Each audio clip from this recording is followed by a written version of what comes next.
Hey guys, Infidel1258 here. Today I'm going to share with you a clip from a recent Splinterlands TV live event. This is me, Hawks21, and Jimbo talking about actually focusing in on ref watchers, but that sparks a conversation around SPS and how much of it's going to be locked up due to rift watchers, but also looking back to Chaos Legion and how meaningful that was, talking a little bit about airdrops.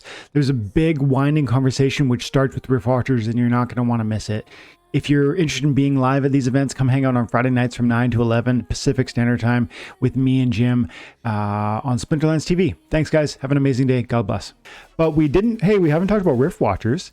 That's someone asked earlier, when is Rift Watchers? And so let's start there, and then let's just maybe go into a bit of a conversation around where our excitement is at on that. Are you thinking you want to... I know Jim's answer here, Hawks, but are you interested in Rift Watchers? Are you going to be buying some packs? Anything you want to talk about on Rift Watchers? I'll give you a minute here, and then maybe Jim, if you want to jump in, and then I'll hit last. So I am ready to do it. I am going to wait to see more specifics about what the promo card is, and what the whole setup is before I, actually dive deep into it. Mm-hmm. But I have the SPS ready. Mm-hmm. I have the vouchers ready as well. So I have a ton of vouchers. I've sort of been prepping for this. So I have things ready to go. I just need to make a decision once we have all of the information. Also maybe SPS shoots up or something, and we don't know how SPS is going to move. Yeah, I'm ready to go. I need more information before I say, yep, this is what I'm doing. But if the promo card's really good, I could see myself making sure. I'm also considering maybe, I really loved the bulk buy idea you had. So that's also something I might contemplate now that I have a little bit of a community. Maybe that's something I could look into. But I'm just super excited.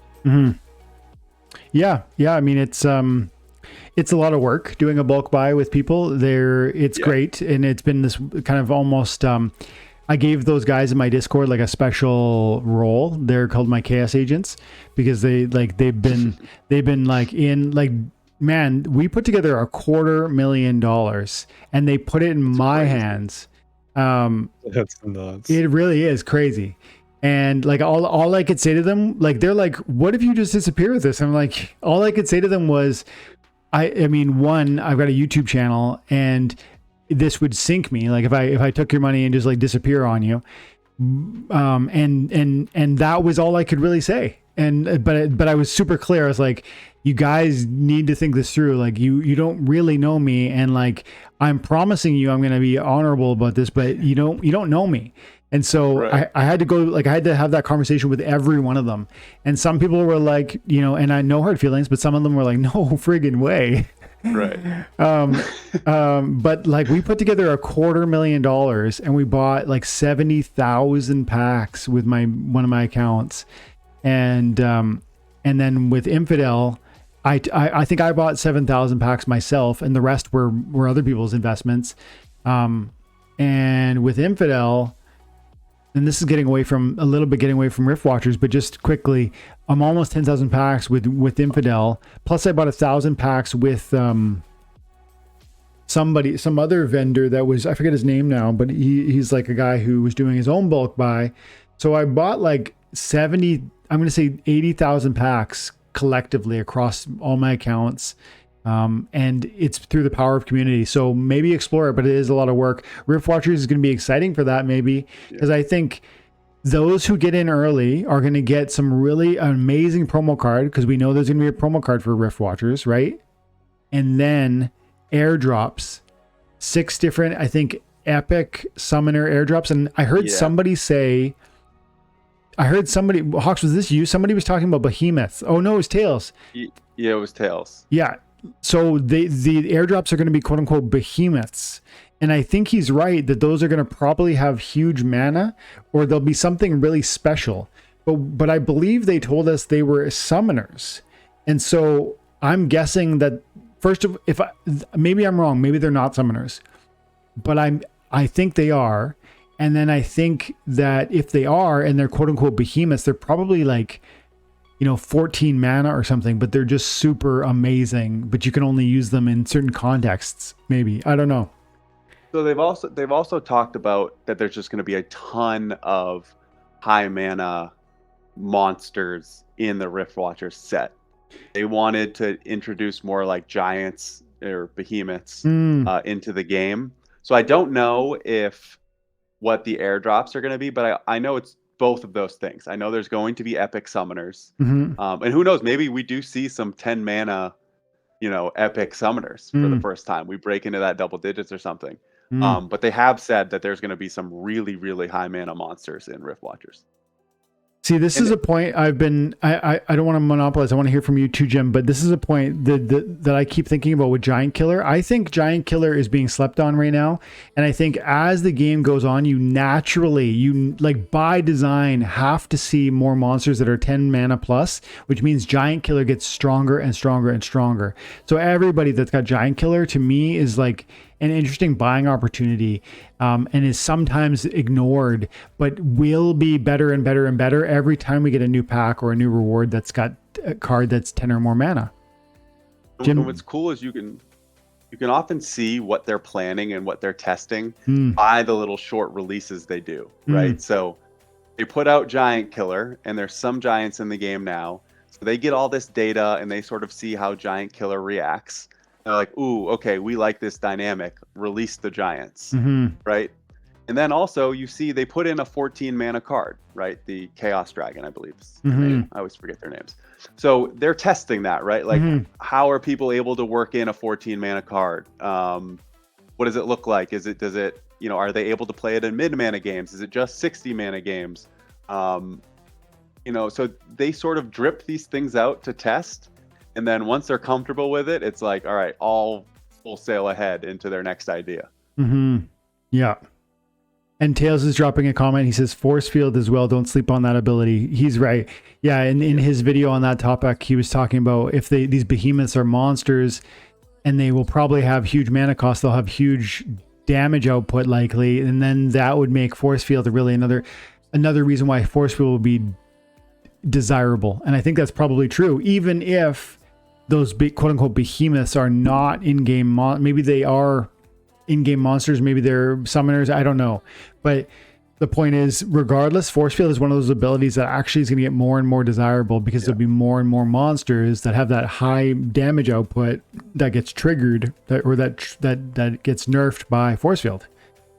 It's already so annoying to go up against. I know. I feel like I don't use it enough. I need to start doing it, but there are just times where I feel really good about my damage output, and then all of a sudden I just get wiped out because I actually can't do any damage despite how much damage I actually have. And somebody in the chat was saying Jin Murat has both. He has the Giant Killer and he has the force field. Yeah, this is a solid card for like a very reasonable $4.50. But I think this guy's undervalued. Yeah. I mean, I think he's this guy's a monster. He's one of the ones I have least of. Right, I was about to say, I don't even know if I have him fully maxed out. I might change right now live. Look at this guy. He's like the 3 attack is a decent amount of damage. You don't have to put him first, in the front line. But then you also see he has 4 armor and 8 HP, along with void armor. Yeah. He's a total beast. Like he takes a beating. He can be put in the first position. Like he totally can be put in the first, especially at the diamond level. This guy is like he's right there with Jin O'Shanis in like kind of his survivability due to his kit, the force field, the void armor, the fact that he's got a good amount of armor, and then his damage output is really intense.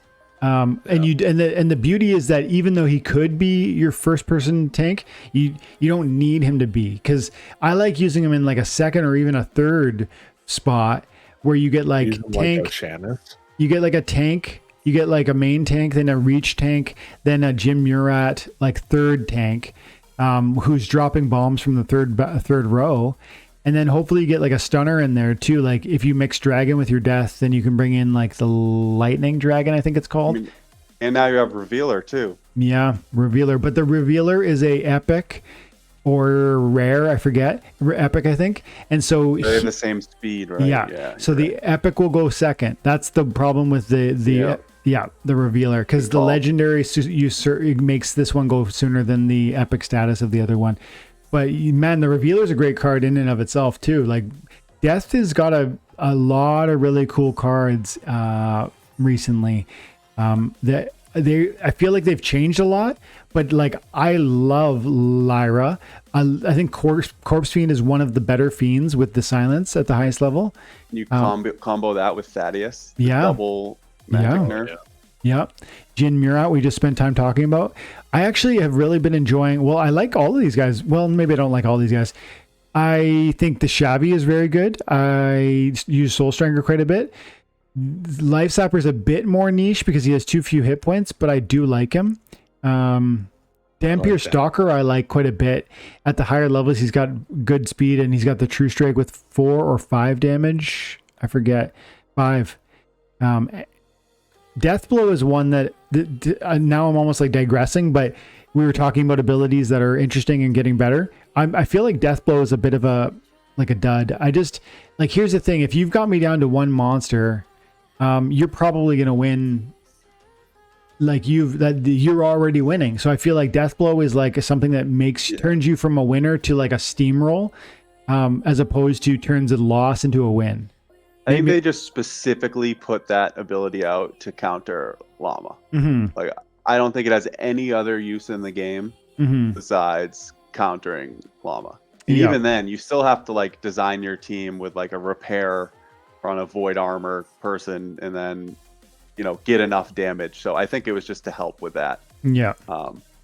That and it's not, and it's got its use for sure, but I just feel like I find that ability, it's not one I'm regularly seeking out. It's pretty darn niche. Exactly. But we should circle back to Rift Watchers a bit more, because there's still more there. We got about 7 more minutes. And I've been trying to tell people, like, this is, as these new series come out and the market gets flooded with cards, like, this is, if you're waiting to like accumulate assets, I would say stuff's pretty cheap now, but generally when new cards get put out, and that's what drives prices down, and that's your opportunity, right? So I came midway through Untamed, I think it was, and I had gotten some Untamed cards, but I basically used the Chaos release, which like depressed the entire card market to make my move higher. So I'm sort of been encouraging people to get ready. If it is your desire to move higher in the game, generally on these releases, you don't want to get in too soon, because there's still like the hype, right? And early on, there's no supply built up yet. People have to open the packs. But a couple weeks after the release of cards, you can generally get some pretty good prices. Yeah, absolutely. And I mean, this is kind of like a window, I would say. And earlier, Tails was talking about some of these reward cards and saying Genoshanus because of the force field, and rounding 60% now on the print rate. 80 around. In the past, and I've never seen the game where there was this many reward cards in circulation at one time. So this could be a little bit of a different moment. But in the past, when a monster got to around 80% of its print rate, you started to see prices ticking up, and then it's starting to, but as it goes into 100, that's where like things can really begin. And now this is a bit different because there's so many of them as compared to some of the older reward cards, but still, I think long term that those truths apply. Do we know? Have we heard anything about the promo card that's going to associate with Rift Watchers? Not really, right? No, nothing yet. There is supposed to be some Rift Watchers information on Tuesday, guys, and I think that's going to be one of the first. They're going to have to get that out early, right? Because they're going to want to build excitement, and people are going to also need time to get some SPS ready. Despite them giving us this runway and keep telling us to get the SPS ready, some people are still going to need another like kick in the butt to get working on that. I'd expect that sooner rather than later. We only have about 4 more minutes, but on the Rift Watchers topic and the excitement and the fact that the promo card is going to be amazing, and get your SPS ready and your vouchers ready, I feel like voucher prices have been ticking up. SPS has been pretty much in free fall lately, from like 8 cents to like 5. And the more we go low on SPS, the more SPS we're going to have to burn through the process of, well, not burn because it gets locked up in the DAO, but I mean, it gets locked up for foreseeable, maybe years. And so we know it's how many packs. We know, hang on, we know that we got 3 million packs and $5 each. So there's $15 million worth of SPS. 100, that's one divided by, it would be divided by the number of pennies, right? And it's 5 cents per, what would it be times by? So then 15 million It would be divided by 5 cents per SPS equates to, it's an absurd amount of it. 300 million SPS. 100,000 million. At this price, we're talking about locking up 300 million SPS. I don't remember how many there are, but I feel confident. If you guys don't know, Tails knows or Ron knows, how many SPS are there like out right now? SPS total right now? Simmerin says Tails did a video on that, and current price is 60% of the liquid SPS. 60% of the liquid SPS locked up for foreseeable, like maybe the next year or two, like just gone off the market. How could that not have a massive ramification for the price of SPS? Yeah, so Tails says there's 879 million out there, and we're talking about locking up 300,000 at that number, unless I maybe did the math wrong or something. So, I mean, that's a huge chunk. That wouldn't be, I don't think. Okay, so he says, yeah, there it is. Yeah, 448 million liquid. And so we're, as of right now, we'd be busting out like a third of the total, roughly. I think it's 2/3. No, I think the 879 is like how many there's supposed to be. I think 448 is what he's saying is liquid. And yeah, so that's how much isn't staked right now, essentially. Oh, got it. Yeah. So, I mean, no matter how you slice it, this is such a gigantic proportion to just be off of the market. This is so amazing, so exciting. Tuesday is going to tell us a lot more. You guys definitely don't want to miss that town hall. Be there. I almost should, if I can, I almost want to live stream it. I'll turn on and just turn on YouTube and just watch it and see what's happening. Tuesday, so if you want to. Let's see. I need to figure out. Oh, Tuesday I got a work thing. Wednesday I got a work thing. I think Tuesday it might work. So I'll reach out to you, Jim. Hawks, right, we only got 30 seconds. Hawks, do you want to say anything before what's your YouTube channel? It is just Hawks21 on YouTube. Simple enough. Come say hello. Yeah, guys, great content over there. Thanks for having me. This was a lot of fun. Yeah, thanks for coming in, Jim. Appreciate you, man. As always. Yeah, thanks for having me. It's always fun. Guys in the chat, thank you for hanging out tonight. I saw lots of names. I saw lots of amazing comments. Tails, appreciate you, dude. Ron, you've been out there the whole time. Butters, thanks, guys. Appreciate all of you. Have an amazing night. God bless.